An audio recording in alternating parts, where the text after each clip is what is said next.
Welcome to the Author to Authority podcast. I'm your host, Kim Thompson-Pinder, and I'm so excited to announce that in August, we will be having the 400th episode of the Author to Authority podcast. And in celebration of that, I have decided to do the top 25 episodes of the Author to Authority podcast for the whole summer. And we will celebrate the 400 about mid-August, so there'll be a couple of episodes after that. And I chose these episodes because they were the ones that I just personally felt were the ones that gave tremendous amount of value, that were going to help you as an entrepreneur, professional, a speaker, a coach, to move your business forward. These were value-packed episodes that are just going to give you action steps that are just going to really propel you to the next level. So I'd love for you to sit back, relax, and enjoy this top 25 episode.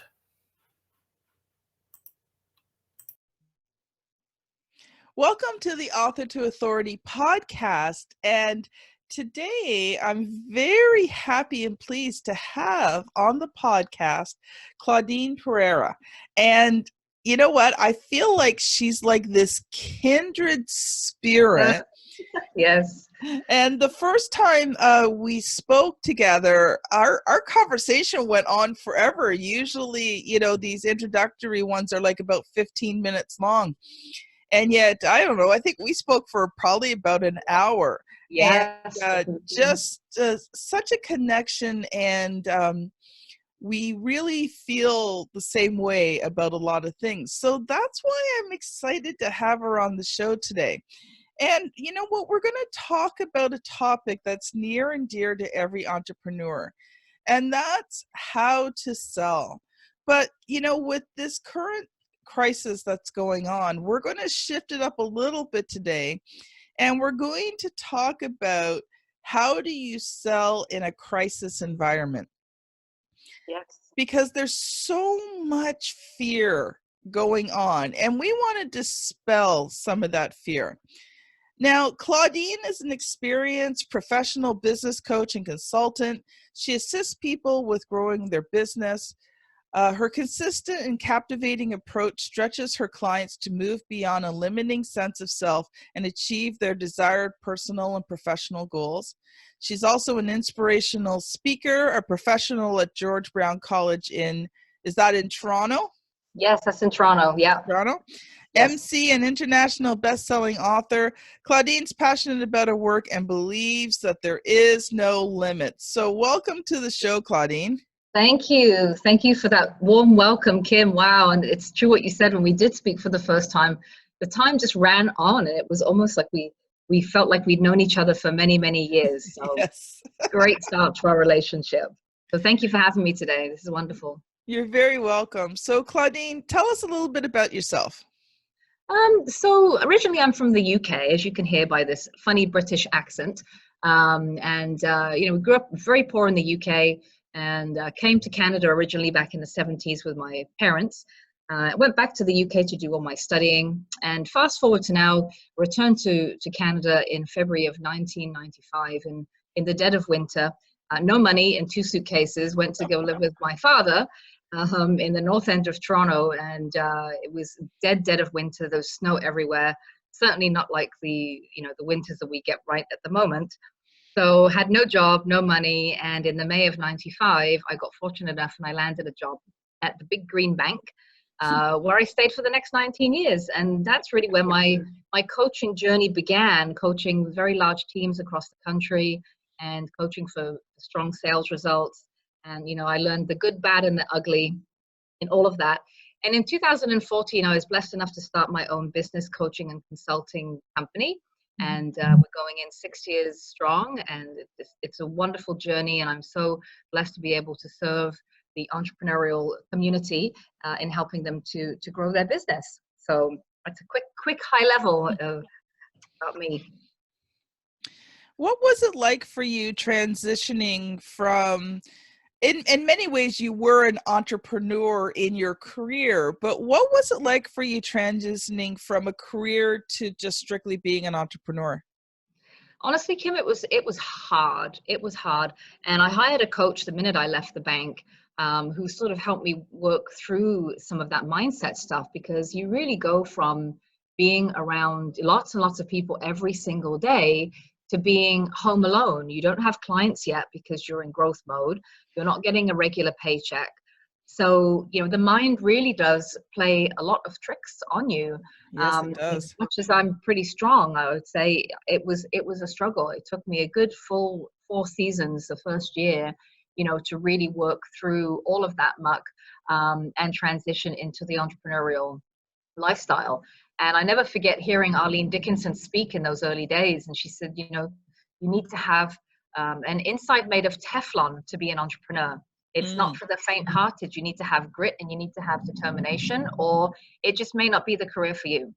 So yes. that really did stick. And fortunately enough, I saw myself through it, and here I am still today. You know what? You are so correct. You know, you have these goals, these dreams, these aspirations to be this entrepreneur. Mm. And, you think it's going to be this easy road and, no bumps. The road just goes Oh, straight up. oh, Uh, and no. then the reality of being an entrepreneur hits. And it does, like, it stretches you. There are some things in life that stretch you way beyond who you are. I mean, the first is becoming a parent. Like, that is like Oh, God's yeah, test absolutely. of growth for you, right? Yes, absolutely. The first smack in the side of the cheek, parenting. And I mean, here's the thing, and you almost have to think of entrepreneurship as the same way. Um, when you become a parent, there's no getting out of it. You have No, to deal with it, right? And you have that's to right. learn and grow and stretch. And it's kind of the same as being an entrepreneur. Now, I'm not saying that anybody who gives up on being an entrepreneur, or maybe needs to take a break from entrepreneurship, or maybe takes a job for a while they're building their business, doesn't mean you're not successful. I'm not saying that. And I hope nobody would ever feel that No, way. absolutely. Mhm. But, you know, entrepreneurship, you have to be in it for the long haul. That's right. And you have to be able to grow, and you have to be able to develop, and you have to be able to change. And like you said, you spent that first year with a mentor, exploring this whole new side of things that you had never experienced before. You had a lot of entrepreneurial skills, talents, and abilities, but you had that career, you had that constant paycheck, you had the support of other people around you, and now you found yourself, you're an entrepreneur by yourself, and it's a totally different ball game. Yeah, no, absolutely. And, it's funny because, even though I'm 6 years in, sometimes, people say to me, "You're so successful. What's your secret?" And you don't look like you're fearful. And I said, honestly, we all get fear in it, no matter how successful you become. And yes, the business is very successful, but I still do get fearful. I still have to work through these things. And I never forget. I went to a seminar when I first started the business, and the guy drew a picture of a tightrope, and he says, "This is what entrepreneurship is like." And it was a guy walking on a tightrope with pitfalls and some straight lines and then pitfalls. And I was like looking at that going, wow, I was a real creature of habit, used to my paycheck and benefits. How am I going to adapt? But you do, because you just love it so much. And here we are again in a time of uncertainty where now we need to switch again. We need to switch and become agile and do another adjustment. Yes. Yeah. And every business has its good years and its harder years. Yes, exactly. 2019 was a harder year for me. And Yeah, yes. I had to make decisions that I really did not want to make. And but I'm so glad that I did. I Mhm. had to step back on some things that I had planned on doing and I didn't do, and really just focus in down onto the key elements of my business. And it was actually a really good thing, because I realized I had been spreading myself out uh, way too far, way too fast, and I couldn't handle it all. Yes, no, absolutely. And again, we all fall into that trap of too quickly, too soon. But the one thing that I remind my clients of all the time when we all go through this journey of troubling times, and you know, it hits us all at different various times in our business cycle, is that business is not linear. You know, No. it is not linear. It's not going to be the same all the time. We're going to have the highs and we're going to have the lows. And somehow we need to work on building that interior muscle so that during when the tough times do hit, like now, we are not going to fall apart and crumble, even though it is dire straits and very bad. Yes.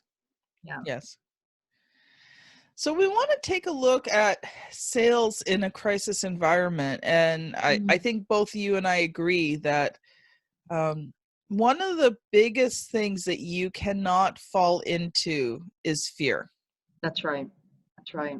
You know, I'm watching a lot of people right now, and not that this has anything to do with sales, but just as an example, is the stock market. You know, you've got people freaking out because the stock market is dropping.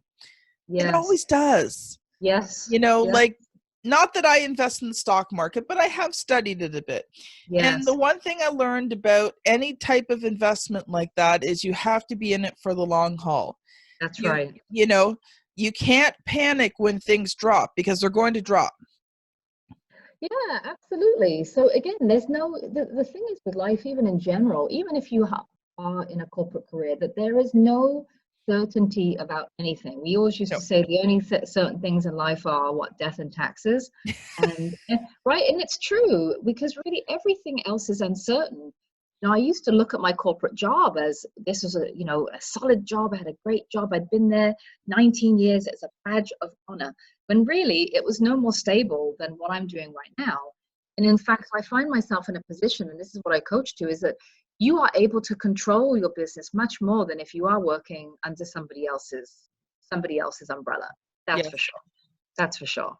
Yes. So, Claudine, why don't you share with us a bit of your expertise in sales, and what should entrepreneurs be doing right now in this environment to ensure that their businesses stay healthy financially?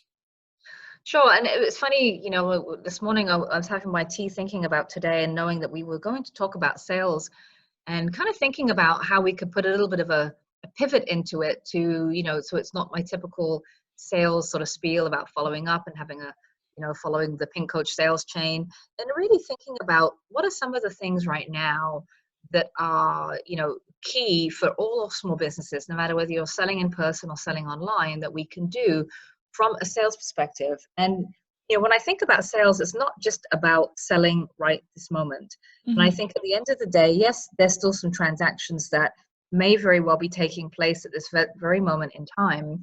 But at the moment, we cannot expect, with the economy as it is, and as you were just saying, the stock market, for people to be pulling out their wallets and just spending cash left, right, and center.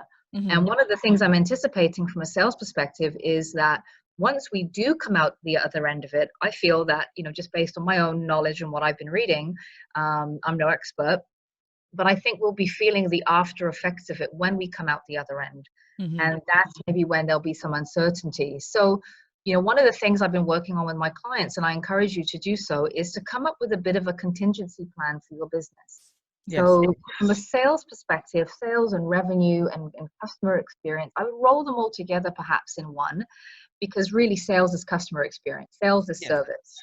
And really think about, what can you do now? What are some of the activities that you can do now, some business building sales activities that you can provide your clients with now, or provide yourself with, for when we get back into the saddle a few months down the road, whether it be 2 or 3 or 4 months. So you're keeping those fires burning. And how can we prevent some of this from happening in the future? So one of the things I want you to think about as you're sitting down to do this, I call it an audit. I feel that small businesses now are under the gun of audit. And if you come from a corporate environment, you'll understand what I mean by that. It's like someone is coming in now and they're saying, okay, universe and, Corona, whoever, they're coming in saying, right, you are being tested, and let's see how good your business is. Let's see how bulletproof it is to see you through the times when the economy does come back. So, I think that really it's a good time for business. And, people say, what do you mean it's a good time for business? I think it's a really good time for small business. I think that this is the time now where you can make a difference in your industry. You can make a difference with your clients, and not asking for the sale right away, but you're just going to be there. Yes. So what are some of the solutions that you can think about and come up with now in your business to keep the momentum going? So if I said to you, okay, someone's come to me and said, oh, my business is failing, I'm losing clients. It's not, we can sit and cry about it. It is a reality. But my question is, do you want to have a business in the next year? So Yes. this time next year, do you still want to be in business? And if so, we need to put a plan in place. So Yes. some of the ideas, and just to give you some tactical things that, that I'm sharing with my clients that you can do to really get creative during these uncertain times and really flexing out. We got to be agile. We got to, as one of my good friends who runs our mastermind group says, you've got to come up with parallel thinking. It's Yes. not a time for the, every day and letting fear, as you said, take over. We have to come up with some creative things. So think about it this way, a couple of things. Number one, depending on how you sell, if you're selling in person, let's say you're selling clothing, how can you take your business online right now? What can you do to take your product or service online? And not to say that you're going to push it, but let's say, for example, with me, I coach in person. How am I going to continue my practice? And how could I explore various options to take my business online or encourage my clients to take their business online? So what are some of the things you can do? Let's say if you have a bricks and mortar store and people are not walking in, right? Instead of shutting the door and putting the close sign up, how can you move this to where everyone's playing right now? People are playing online. People are Yes. playing in the online platform. And, whether we like it or not, this is the future at the moment. And I hearing recent talks on videos and online presence, this is going to be the future. So this is a very good test for us now to take what we're doing and say, how can we move our business to an online platform so we don't completely shut the doors? Yes. Secondly is, instead of, I considered doing a big email blast and communication to my clients. And then I decided not to, because I didn't want to heighten this already instilled panic. And I'm not saying we shouldn't be panicking, and this is very real. People are getting sick. But I'm not going to help by doing that. So think about, if you do have clients, one-on-one clients, individual clients that you are servicing or have serviced this past year, how about reaching out to them on a one-to-one basis? So instead of a cookie cutter, big blanket email, and like I said, there's nothing wrong with it if that suits your business. But to me, I think in these troubled times, we need this one-on-one. We need people that are going to pick up the phone and say, hey, how are you doing? How is your business? Yes. Are you okay? And how can I help you? And I spent a lot of time over the weekend doing that with some clients who were saying, okay, I've got this event, I've got stuff going on. How are we going to continue? And I said, right, one door closes. Let's see how we can go around the door and find another solution. Exactly. So putting your creative hat on and helping your clients on a one-on-one basis will not only just give them that service they need right now and that little bit of hope, you are also planting that sales seed for when this crisis is over, that they are always going to need you. Yes. So remember, service is sales. Service is sales. What other business building activities can you do to keep your current clients warm?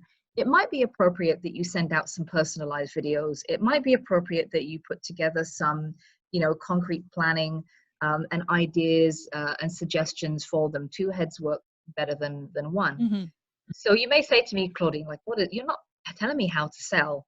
But my point is, what you do now will pay off. Just like, I tell my clients, what you do now will pay off in the next 90 days. So Yes. if you do a little bit every single day, a little bit of business building activities, some sales activities, keeping in touch with your clients, this will help you to stay top of mind once the pandemonium dies down and we're starting to get back into business.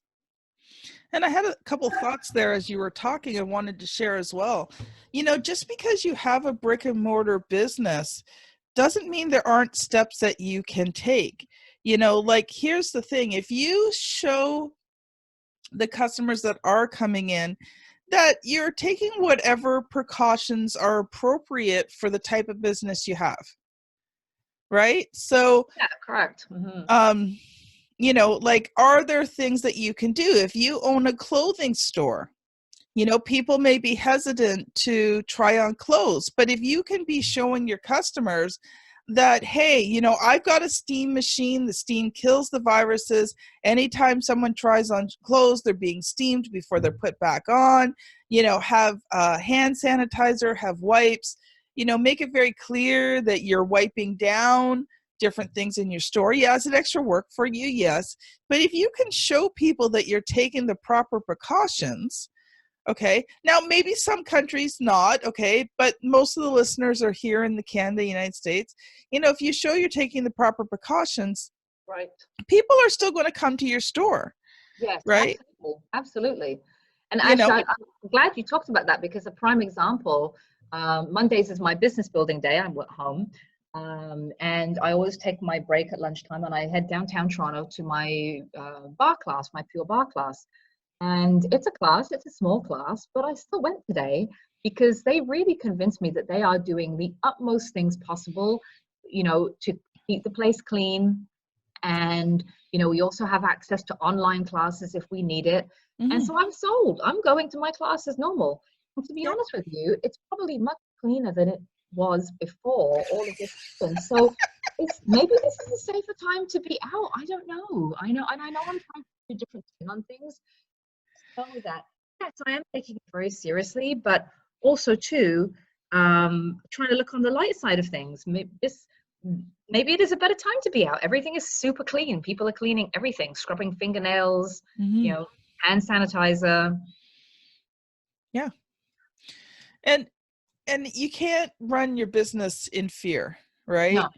And you know, you can't go either way this time right now either. So what I mean by that is you can't raise your prices and try to price gouge, but No. nor do I think that you should be cutting prices either. Agreed. You know, No, I agree. don't Yeah. cut your prices to try and get sales in now. Because what happens is that, you know, you've now conditioned your clients that they can get lower prices from you. Yeah, I completely align with what you're saying. That this is not a time to lower prices. You can give more.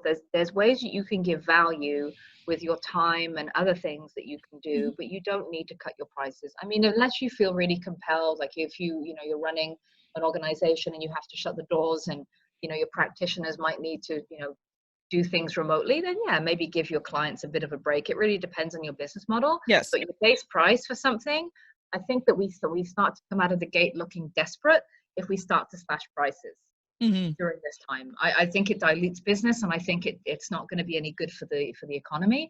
Now, you know, you may say to me, well, Claudine, I've got clients dropping left, right, and center. And to me, that's a bigger conversation of, we need to continuously keep our sales funnel full year round. Yes. So having your list, your generate list, your people that have worked with you in the past, keeping track. And now might be a good time to revisit your list just to see who's on it, who's where, and when will you pick up the phone and call person number one, person number two. Maybe it will be in 2 months, maybe it will be in 3 months. It's just to revisit that funnel and see who's poking around in there. Because yes, we're all going to be impacted by this and losing clients at varying degrees. But now it's a time to strengthen our funnel for the future. And how can we do that given the current circumstances? And then the second thing is a bigger picture. And I know this is not really sales, but again, look at your business. We are all being audited. And if someone's auditing our business right now and you don't have enough money to live on maybe for the next month, then that's another conversation to have with yourself to say, okay, maybe self, you know, if I'm bringing in $1,000 a month, I'm putting away 200 in an account somewhere for this type of crisis, because chances are this has happened now and it's going to happen again with something else. You know, we went through the bird flu, we went through SARS, and now this one has been a disaster, and maybe the next one will be even worse. So what can we do to have a bit of a cushion behind us, to be able to support ourselves even just for a little bit financially when troubled times do hit? Well, and I think a couple of other just thoughts that occurred to me while you're talking was, first of all, why are your clients leaving, right? So are there things that you can do to keep those clients? Or are you just accepting the fact, because it's a crisis situation, that there's nothing you can do, these clients are going to leave? Well, maybe if you're having that conversation with your client about, why are they leaving? Right?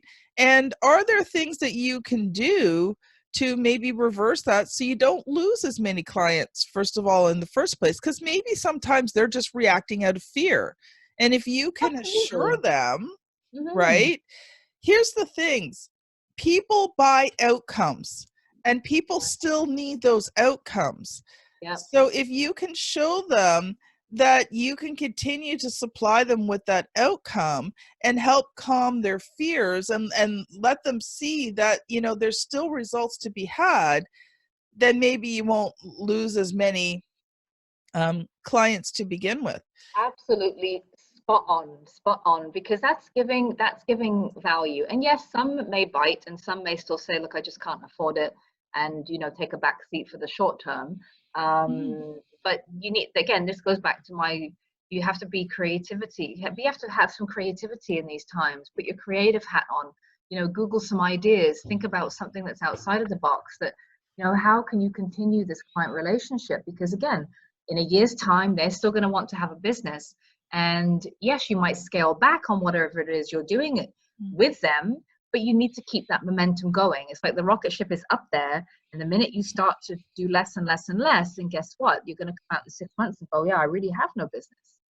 So I love this idea, and that is just really giving as much value as you can to your clients at this time, which will solidify the sale when things do turn around. Unless you are in an industry right now where, your product is well needed, like hand sanitizer, let's say. Right? So yeah, but you know what's going to happen? Oh yeah. They're getting a lot of sales now, but a couple of months down the road, they're not going to be getting sales, because what's happening is everybody is super stocking up, right? Yeah, exactly. So that's a great point. And how can they're doing great right now, but what's going to happen in 3 or 4 months when people don't need their product anymore? What innovative, if I was sitting in a room with them, I'd be saying, okay, what innovative idea can we come up with now that you can roll out in 4 months' time when no one wants hand sanitizer anymore? What is it that you can sell at that time? Yeah. So again, there's no, ideal formula, I feel, at this time. I think that, yes, going out with this, again, trying to really deliberately sell is going to be an absolute turnoff. And I highly don't think that it's the right time or appropriate to be doing that at the moment, because people really are feeling it. But coming from a place of service and building that relationship, because building relationships ultimately will bring the sale. Maybe not right this second, maybe not next week, but in a month or 2 months or 3 months. You just never know by keeping in touch whose life you're going to touch. And then when things are good again, they're going to come back and want to purchase from you in your business. Yeah. And I think an important point is that, I think like some of the ways we do things have to change a bit. But by the same token, I still think that you can't be afraid to ask for the sale, because I think that there's still a lot of people who are not reacting in fear, who are still moving forward in life. So, I think it's a combination of not giving into fear yourself, still asking for the sale. Again, I mean, sales should never be high pressured anyways. So, no. I don't think things should change there. And if you find that you're getting a lot of no's, then, you are going to need to step up your prospecting and step up and starting those relationships. And I mean, if you can't meet face to face with people, like, if one of your main ways of, getting sales is, through conferences and face to face networking, then learn a new skill, learn where people, your clients, your customers hang out online. Start hanging out there. Start learning how to have those conversations online that lead to sales. It can be done. I have sold quite a bit using LinkedIn and just developing those relationships, not spamming people, but having good conversations. And, from those conversations, some of them lead to sales. So there are ways of learning how to sell in a different environment. But another thought that I had, if you've been in business for any length of time, you have those really good clients and customers, the ones that money's never an issue for them, who love you, who love what you do. Consider, are there additional services that you could be offering them at this time? Every business has those really good clients that the economy doesn't seem to affect. And so, if you were thinking of adding on an additional service, now is a great time to do that and approach those really good customers and just say, hey, you know what? Some of my time's freed up. I was thinking about offering this. You're my good client customer. I wanted to give you the opportunity to be the first one to have it. How can you expand what you're offering to your current customers? Because it is always easier to sell to an existing client than it is to try and get a new client. Yeah, absolutely. You've already built the relationship.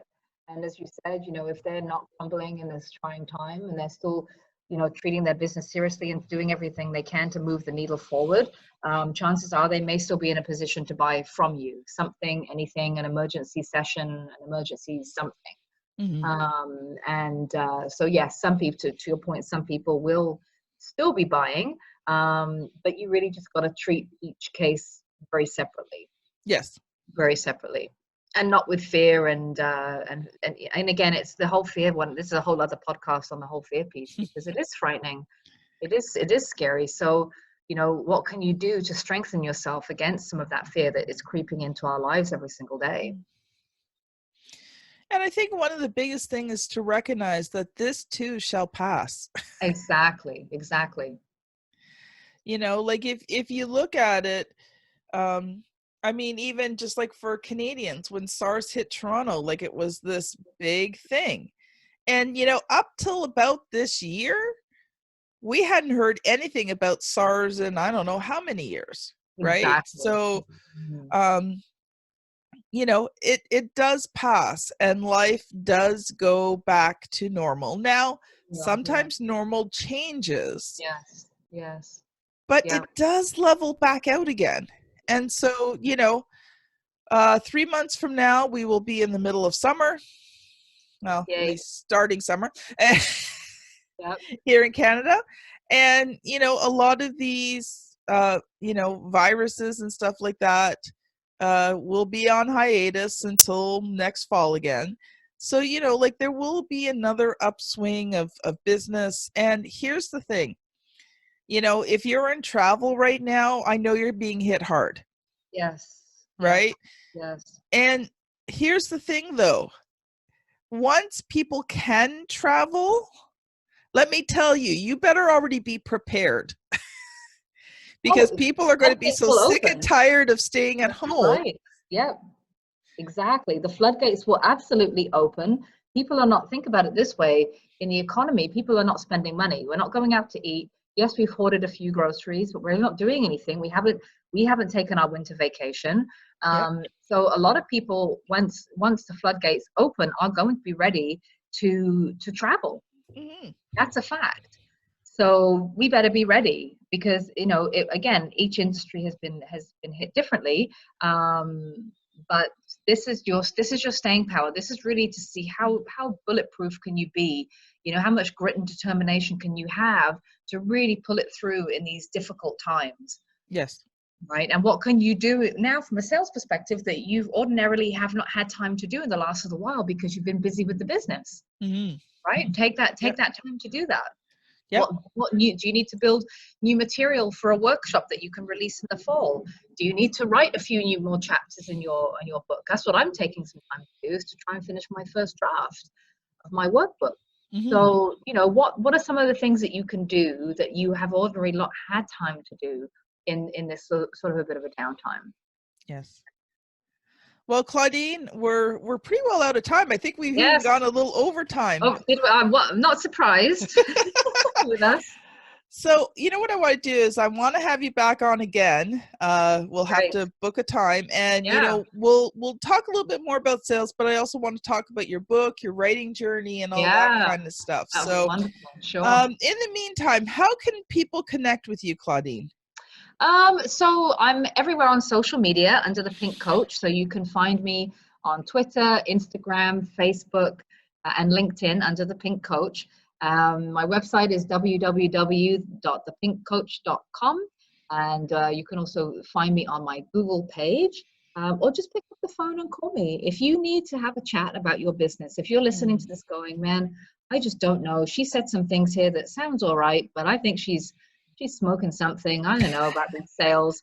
Like, just call me or send me a note through my website or email me at info@thepinkcoach.com, and I will set up a time to talk to you just to see if we can talk you through a few key points in your business. I'd be more than happy to do that.